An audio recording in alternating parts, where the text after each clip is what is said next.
नमस्ते बच्चों, आज हम अपनी संस्कृत की पुस्तक से पाठ 10 रघु उदारता पढ़ेंगे। इस पाठ में राजा रघु की उदारता के बारे में बताया गया है। उदारता यानी कि उनका मन जो है वो किस तरह से लोगों के लिए हर वक्त उनकी सेवा में, उनके अच्छे कामों के लिए किस तरह से उनका मन था। तो इसमें हम राजा रघु की कहानी पढ़ेंगे। तो देखिए, नीलेश जो है वो अपने दादाजी से बातचीत करता है।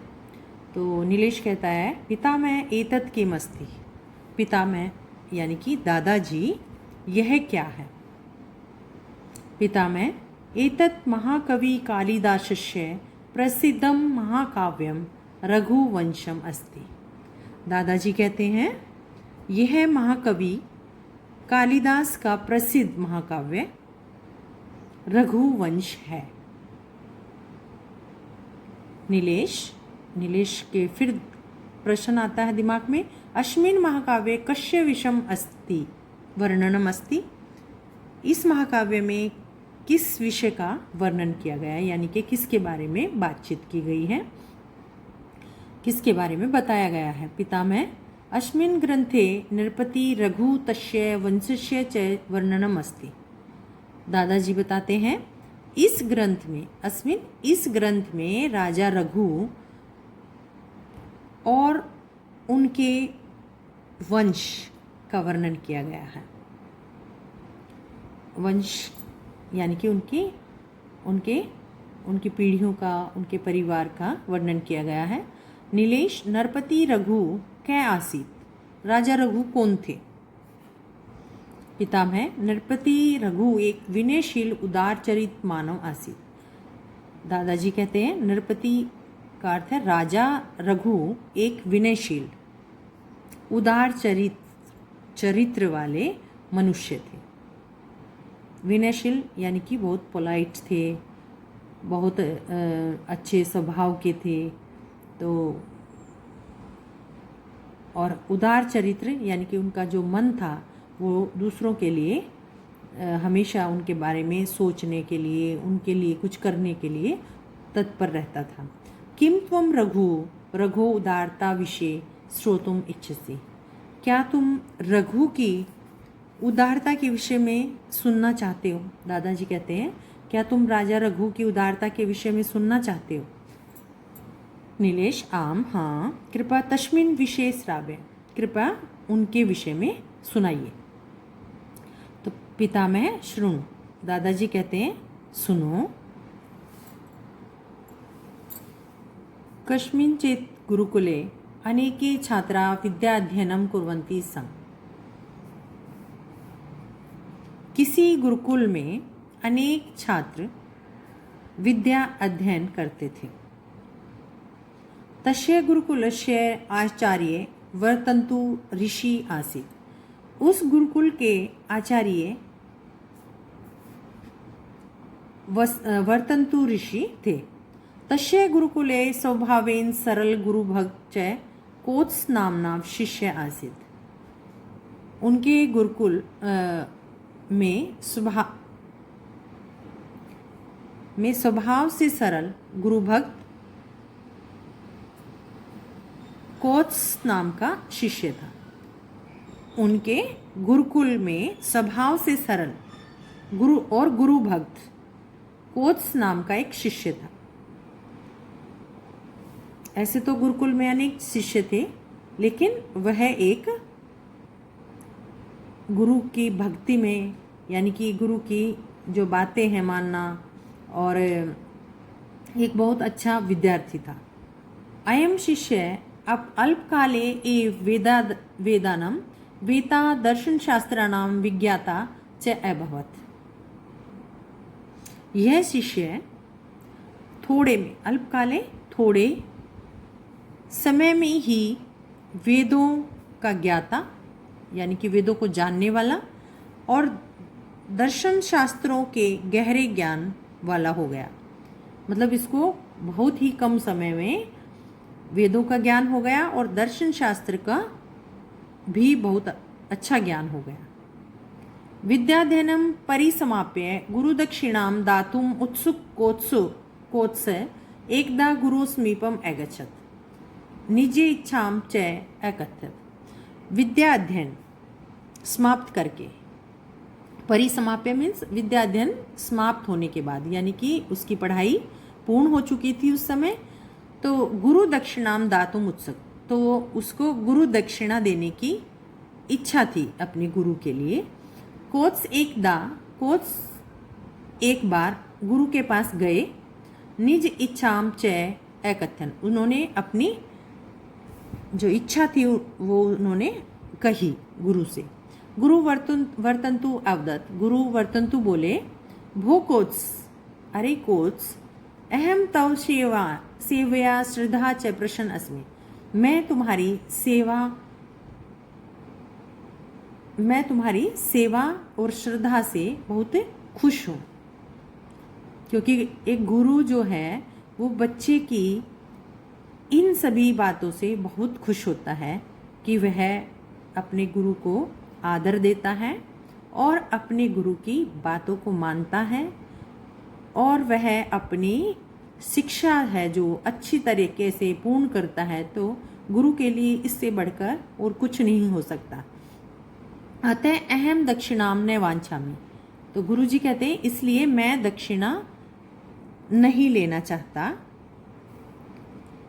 आचार्यस्य वचनम श्रुत्वा कोच पुनः अवदत्, आचार्य के वचन सुनकर कोच दोबारा बोला, क्योंकि उसके मन में इच्छा थी कि मैं अपने गुरु को दक्षिणा अवश्य दूं। भगवान यदि भवान दक्षिणाम न गृहीष्यति तदा मम अध्ययनम व्यर्थमेव भविष्यति, तो कोच का मानना था कि अगर मेरे गुरु दक्षिणा नहीं लेंगे, ग्रहण नहीं करेंगे, तो मेरा जो अध्ययन है वह व्यर्थ हो जाएगा। उसके मन में ये इच्छा थी कि मैं अपने गुरु को, यानी कि उनको अपने गुरु के लिए इतनी आदर भावना थी कि उनकी इच्छा थी, उसकी कोच की इच्छा थी कि मैं अपने गुरु को जो है दक्षिणा जरूर दूं। अगर गुरुजी दक्षिणा नहीं लेंगे तो मेरा जो अध्ययन है वो व्यर्थ हो जाएगा।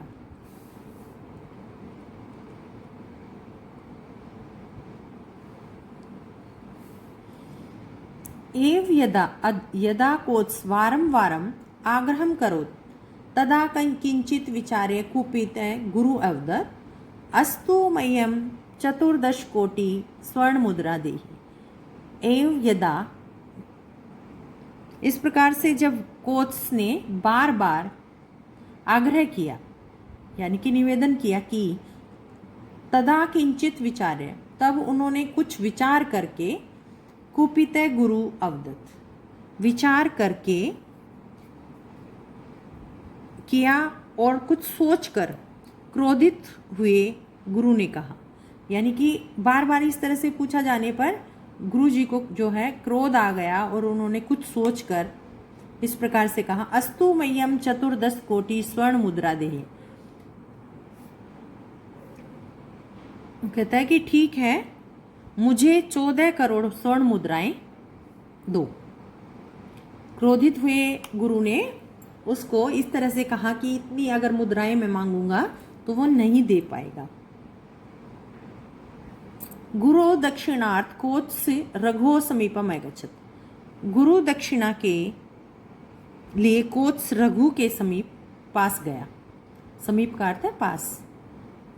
राजा रघु विनयशील, शास्त्र निपुण, प्रजा अनुरागी, उदार चित्त चास्ति। चास्ति का अर्थ है चय और आसित, चासित, दो शब्दों से मिलकर बना है। तो इसमें राजा रघु विनयशील, शास्त्र निपुण, प्रजा अनुरागी यानी कि प्रजा से प्यार करने वाले और उदार चरित्र थे। राजा कोत्सन असेवत् आगमनस्य कारणं च अपृच्छत्। राजा कोत्स ने सेवा के आने का कारण पूछा।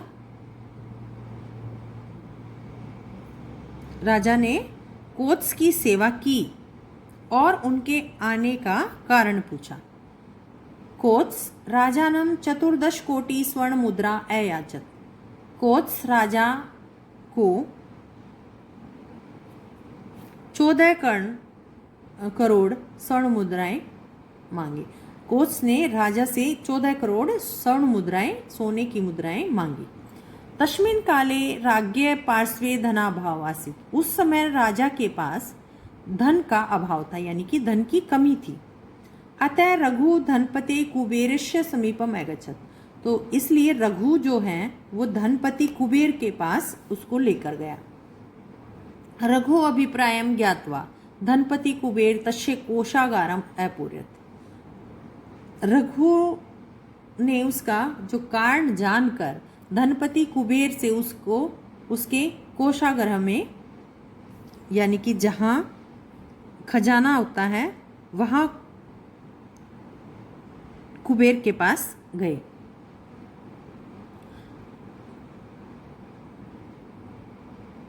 पूरितम कोशागारम विलोक्य रघु प्रसन्न भूत्वा कोत्सस्य समीपम गच्छत् अवदत्।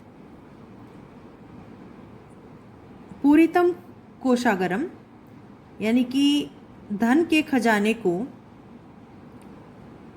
भरा हुआ देखकर रघु खुश हो गया और खुश होकर कोत्स के पास जाकर बोला, भगवान संपूर्ण धनराशि गरुणा, आप सारी धनराशि ग्रहण करो। कोत्स अवदत्, कोत्स बोला, अहम अधिकम धनम न वांछामि, मुझे अधिक धन नहीं चाहिए। रघु अधिकम धनम दातुम इच्छति सम परम कोत्स अधिकम धनम ग्रहीतुम न इच्छति सम। राजा जो रघु थे वो धन देना चाहते थे, देने की इच्छा थी उनको ज़्यादा धन, पर कोत्स अधिक धन कोत्स ने नहीं ग्रहण किया और उन्होंने अधिक धन ग्रहण करने की इच्छा नहीं, उनकी अधिक धन ग्रहण करने की इच्छा नहीं थी। एवं कोत्स गुरु भक्ति रघो च औदार्यम विलक्षणाम अस्ति। इसी प्रकार कोत्स का जो कोत्स की जो गुरु भक्ति थी और रघु की उदारता अनोखी थी, अद्भुत थी। कि कोत्स एक अद्भुत शिष्य था और रघु राजा है वह बहुत उदार थे। तो ये दोनों चीज़ें दोनों में बहुत ही अद्भुत थी, अनोखी थी। यानी कि सुनने वाला भी हैरान हो जाता था कि इस तरह के भी लोग इस धरती पर हैं। और जब ऐसे लोग होते हैं तो उनके लिए कोई काम मुश्किल नहीं है। इसलिए हमें अपने जीवन में सत्यता, ईमानदारी, अच्छाई, ये सभी चीज़ें हमारे पास होती हैं तो हमारा कोई भी कार्य रुकता नहीं है। इसलिए हमें इन सभी चीज़ों पर ध्यान देना चाहिए और हम इन कहानियों के माध्यम से यही सब सीख सकते हैं। तो हमें अपने जीवन में हमेशा अच्छा बनना चाहिए, उदार होना चाहिए और गुरु भक्ति होनी चाहिए हमारे अंदर। तभी हम अच्छी तरह से शिक्षा प्राप्त कर सकते हैं, अच्छी शिक्षा प्राप्त कर सकते हैं। अच्छी शिक्षा प्राप्त करेंगे तो हमें हमारे सामने सभी रास्ते खुले होंगे और हम अच्छा जीवन जी सकते हैं। तो ये था हमारा पाठ। इस पाठ में ये हमारी एक अच्छी कहानी हमने सुनी और इससे हम बहुत कुछ सीख सकते हैं। अब हैं इस पाठ में चित चन्यों प्रयोग किए गए हैं। इसमें इन शब्दों का अर्थ है कै चित, कश्चित, का चित। चित शब्दों का प्रयोग किया गया। का चित मिलाने से काचित कोई स्त्रीलिंग शब्द है।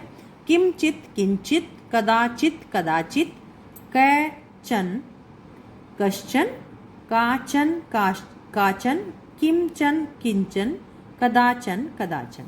तो ये हमारे चित और चन्न शब्द हैं।